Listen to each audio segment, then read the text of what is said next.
next. We're just going to pay attention to Taylor's landing spot coming out of his 540 in the deep end right here.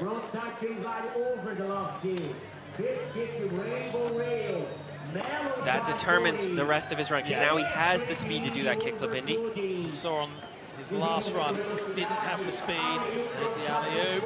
Loving that backside ollie down into the deep end, changing that line up.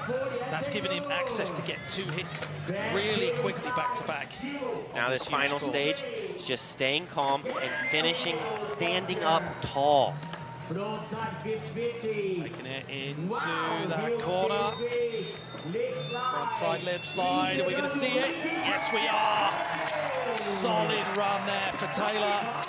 Just below Keegan there, 86.16. Solid score there in there in Luigi Cini on home turf. I mean, it's going to be a tough ask as we take it back to Kensuke.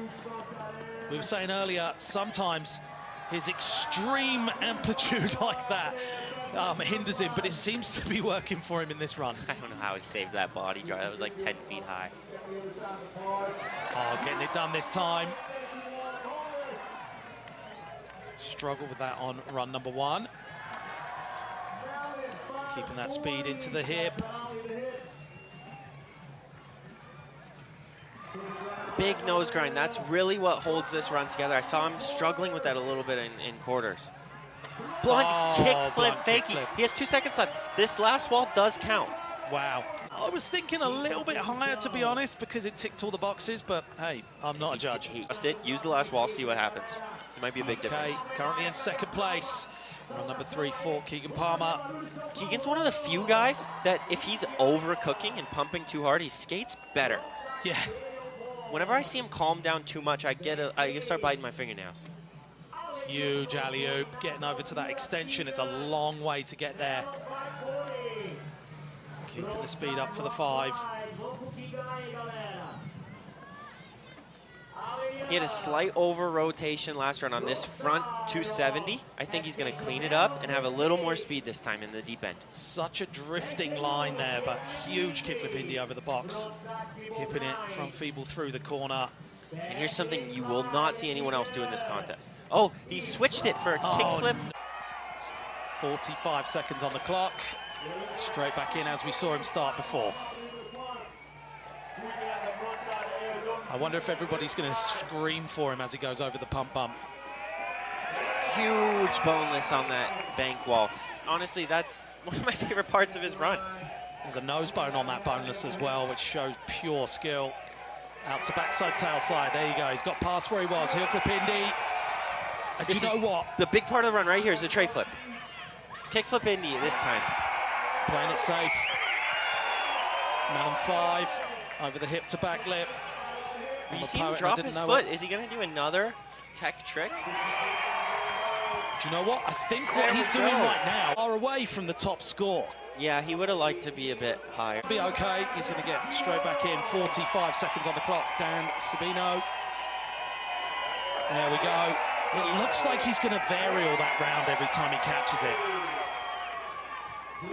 Body varial 5 as well.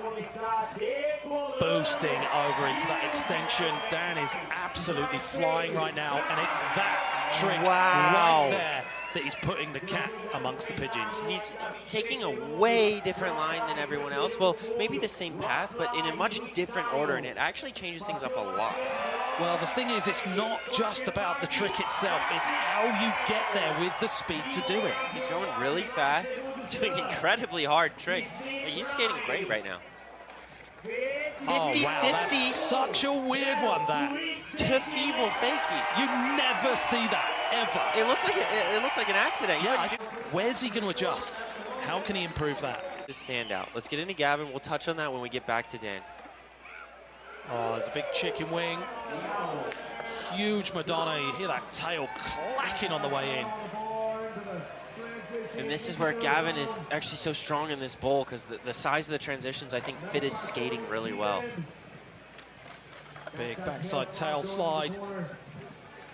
And it's things like that, body varial backside disaster. You know, nobody else is doing that out there. Keeping the line going, no comply tail slide. The judges know how hard it is to not mess that trick up. This is a much better run than he was coming off of quarters with. Oh, beautiful frontside invert there. Oh, and there it is. The classic. That's got to get renamed the Gavo, surely. Okay, so where do you predict that to go if he upgrades on the last trick? A chance to mess with Keegan and Kalani. Okay, Tom Schaar dropping straight in. Tail grab 5 over that is absolutely bonkers. It's too small, surely. Tom's the biggest guy that has great control on small transitions. So it looks great and it feels great. His power is so impressive. And the way he can do things like that, ollie up to frontside tail slide, it's a long way up there.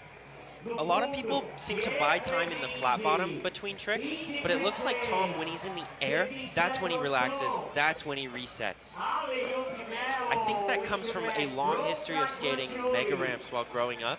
You just have a better sense of being in the air. Wow, backside 180 tail grab to see it off.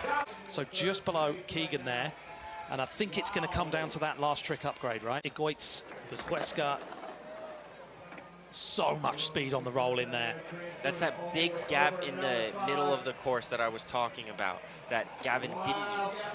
Bit of a crouch on the 540. Didn't get much practice, but straight in with that backside tail slide shove it that we know him so well for. So Egoitz has one run, right? A lot of these guys have a safe run and a harder run, but Egoitz's safe run is just his hard run, but he seems to squat it a little bit. Yeah. And I think that's his version of making it safe, and I think if he were to just decide to stand up on his first run and go for it like that, he could actually add more later into contests. Loving that revert there. Oh, wow. This is completely different than we're seeing from anyone else in a fakie 7 as well. And look, he made the 7. He thought the run was over. And Spain. And Egoitz on the men's side and Niall Lasso on the women's. 87.12. Where do you think his mind is, having seen what's already happened? I actually think he's doing a great job focusing on his first trick. That foot position was there for size. I think a bit of that would be nice. Okay, Keefer Wilson. Straight back in. Tickling the tail there. Excellent line. Going over the rail, into the Red Bull wall, and then doing a kickflip onto the bank. Man, it's insane. Kickflip indie disaster as well, mixing it up, getting several flip grabs in, and getting on the coping as well. It really does tick those boxes, doesn't it, Mitchie? Yeah, and Keefer's really strong at doing these small adjustments with his feet on the board to set up for tricks, but without doing too much. Well, those back-to-back tricks there, that was a quick fire round. Back on, nose grab 360. Very well timed, very well thought out, and score there for Keefer. Sees him in 4th place.